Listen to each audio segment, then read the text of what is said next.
so many beautiful things about the ranch and life, and we produce food, and we take that seriously.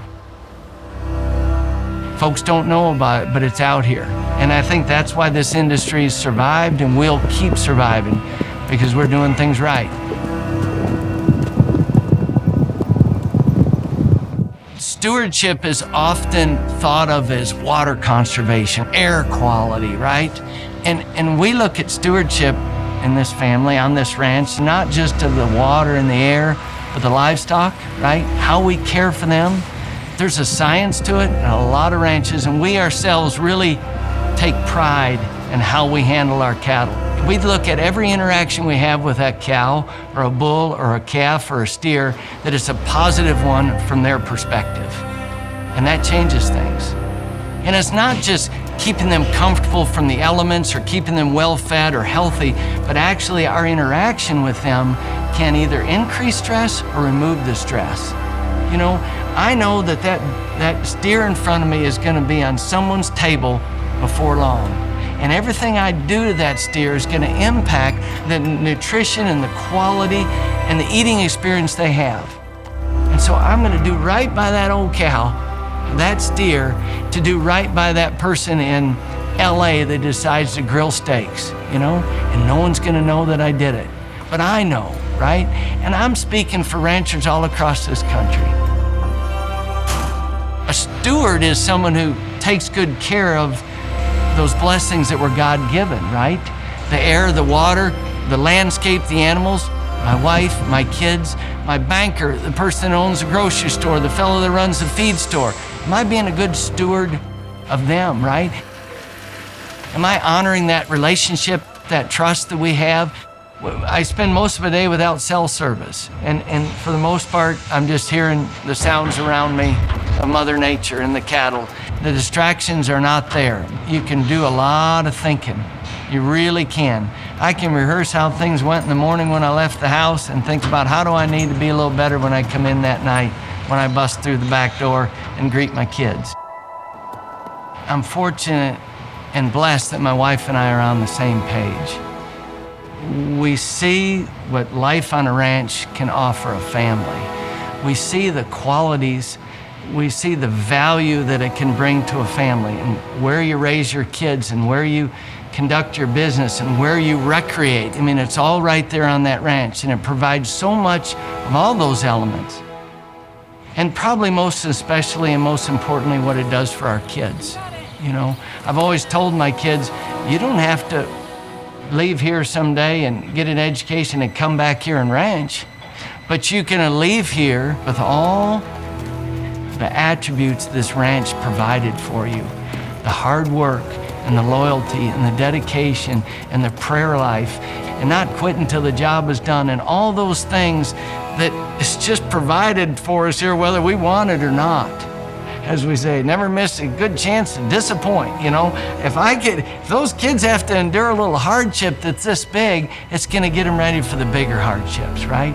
And if they have to bury their pet goat over here, or if they have to bury their best horse, then it's gonna be a little easier when we lay grandma to rest, or grandpa to rest, or a sibling. You know, God forbid those big tragedies. Another one of the many benefits of the cowboy life, of the ranch life. I mean, I truly have my family work with me. I truly have my bride working with me through the day. It gives me the opportunity to exercise more patience with her, more commitment to her, more understanding for her. I do have my kids. You know, the older ones are helping the younger ones, and the younger ones are helping the real little ones. And that's part of my work day. I get to have them with me. I get to not only raise them when I get home from work, but I get to raise them during the day.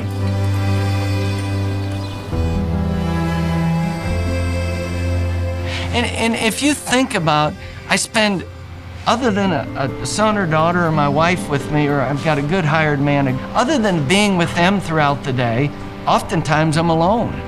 He may be 2 miles over on that pasture, bringing those cattle around. I may be with a crew, but I'm oftentimes alone, and we're often very quiet. When we interact with our livestock, we don't speak, we don't holler, right? It's quiet. Those cattle are reading everything about us. They don't need me distracting them with noise from my mouth. But that solitude is huge. That solitude does so much to help build our interior life, right? That time being a Christian man, that's time I pray. That's time I lay out the day. I think about my family. I think about a problem I've got. I deal with a lot of things in solitude, sitting on a good horse, going through green grass, watching a herd of cattle. And some days are tough. I had one of my siblings come work with me. He said, I just can't get over how physically hard it is. He was here during a storm hit, and we were out in the middle of the night trying to save calves, and it was hard. I mean, dang, physically hard. You know, but it's all about making this ranch better. Some people say, oh, I hate to get off my horse and fence. That's something I'm not gonna do. You can find someone else to build fence. Well, you know what? I can build a fence in the last 40 years. My grandkids will be using that fence. Okay, there's something to be said about building a good fence. There's something to be said about building a set of corrals that'll be there for decades. There'll be something to be said about the hard work in calving and maybe assisting a cow calving and saving a calf's life. It's harder than heck, and you're covered in you know what when it's all over, but you saved a calf's life. My 5 kids, along with their dozen first cousins, are the 7th generation on this ranch. I also know it was said to me this way, it's not about us, it's about the next generation. And by that I mean, I've got about 20 more years to get this ranch in a spot where I can pass it on. So my wife and I have that goal. This ranch was passed on to us in better condition that her father received it, and now we pass it on to our kids in better condition than we received it. That is the legacy that is important to my wife and I. At the end of the day, many times right here under the barn, it's dark and we're unsaddling underneath the light, and we're tired and cranky and it's been a long day, right? But it's been a good day. We worked hard on our ranch, raising beef. You know, it's a special thing, riding horses that we've raised and trained. And we may be tired, but everyone's still happy. There's joy in this family. There's joy on this ranch.